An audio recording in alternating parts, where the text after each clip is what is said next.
5 economic signs online hiring was never built to benefit its stakeholders. Markets tell you what they value, not by what they say, but by what they reward. Hi, my name is Sarah Trumbull. I'm the founder and CEO of the Job Applicant Perspective, the first anonymous user reviews for job ads across the U.S. This is a level of go-to-market awareness as well as public service for all the gaslighting out there. Paradigm shifts take time and education as part of the game. Starting from a little before where I left off. Number 5, conditioning deference, platform control as professionalism. The final mechanism is cultural, the digitization of submission.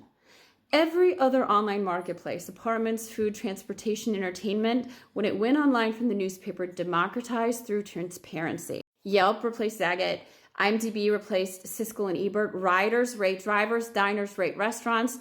These platforms survived only by creating bilateral accountability. Hiring platforms did the exact opposite. They digitized deference, transforming job seekers from market participants into supplicants. One-way information flow became the business model. This was not inevitable. It was a choice that employers ratified.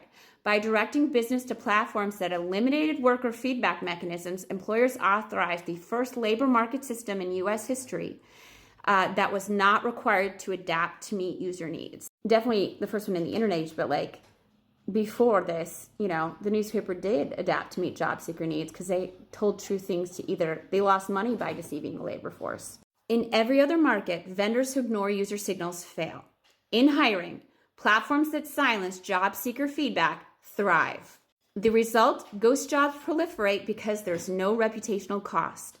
Algorithms exclude qualified candidates because there's no appeals process. Employers can withdraw offers without consequence because there's no review system. Hierarchy is not strength, it's lack of adaptability in an authority costume. Markets require feedback loops to function. When one side cannot signal quality, preference, or problems, you don't have a market.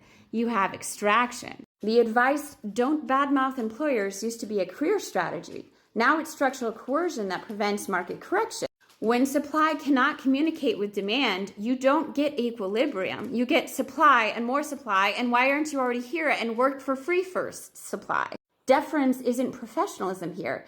It's market capture disguised as etiquette, and it's enforced through code. No rating system, no appeal mechanism, no transparency requirement. The platforms that built this architecture choices didn't just create tools, they created a power structure that makes dysfunctional matching economically rational for everyone except workers. Genuinely, the quickest way to tell me you've never used the online labor market to find work is to complain about the laziness of job seekers or how they're just not trying hard enough. Certainty on what the labor market is just ignorance with an authority costume.